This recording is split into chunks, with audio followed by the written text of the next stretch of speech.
অন্ধকার নগরীতে মাঝরাতে বের হয়েছিলাম নগরীর রাতের চিত্রগুলো দেখার জন্য।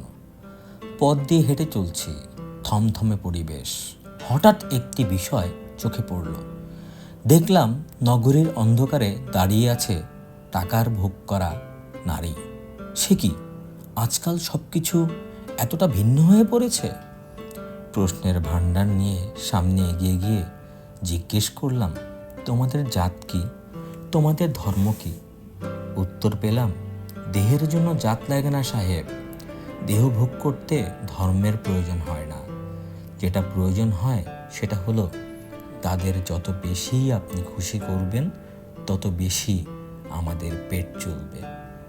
কাজের জন্য গিয়েছিলাম সাহেব, কিন্তু সেখানে গিয়ে বস্ত্র হরণ হয়েছে, ইজ্জত হারিয়েছি। হায়রে মানুষ, হায়রে সমাজ, হায়রে জাতি। কাজের জন্য গিয়ে নারীর সবচেয়ে বড় সম্পদ দেহ উৎসর্গ হয়ে যায়।